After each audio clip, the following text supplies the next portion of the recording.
그 김건희 여사의 도이치모터스 사건과 관련돼서 제대로 수사를 했는지 안 했는지, 그래서 불기소 처분한 것이 직무유기인지 여부가 그 쟁점인데요.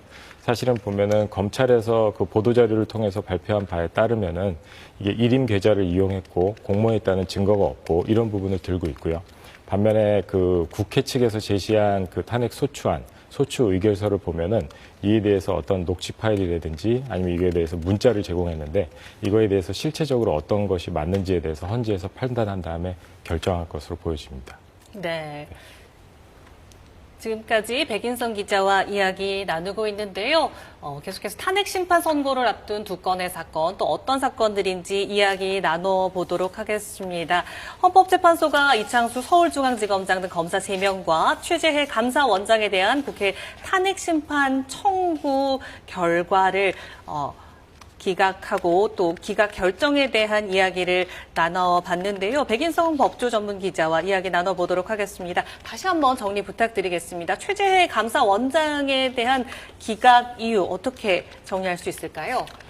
네, 이번 사건은 지난해 12월 국회가 최재해 감사원장을 4가지 정도 사유로 탄핵 소추한 사건입니다.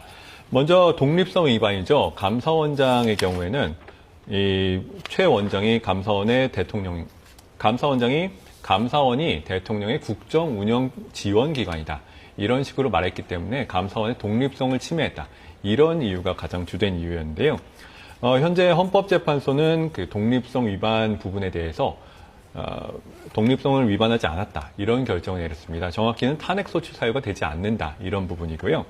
추가적으로 국민권익위원장 등에 대한 표적 감사를 했다. 이 부분도 탄핵소추 사유였습니다만은 이 부분도 인정되지 않았습니다. 위법한 목적으로 권익위원회에 대한 감사를 진행한 것은 아니다. 이런 결론을 내렸고요. 또 권익위원장에 대해서 수사 요청을 한 것이 국가공무원법 위반이냐. 이 부분도 아니다. 이렇게 결론을 내렸습니다. 추가적으로 감사원장의 의무 위반인지에 대해서도 판단이 나오고 있는데요. 감사원장이 대통령실 관저 이전 이 감사와 관련해서 감사원법을 위반했는지, 그리고 서해 공무원 피격 사건 감사와 관련해서 군사기밀보호법을 위반했는지, 이런 부분에 대한 탄핵 사유도 역시 인정이 되지 않았습니다. 마지막으로 자료 제출, 그러니까 국회에 대한 자료 제출 요구를 정당한 이유 없이 거부했는지, 이 부분에 대해서도 설명이 나오고 있는데요. 이 부분도 정당하다. 그래서 탄핵소추 사유가 인정되지 않는다는 이유로 전원일치 기각 결정이 나왔습니다.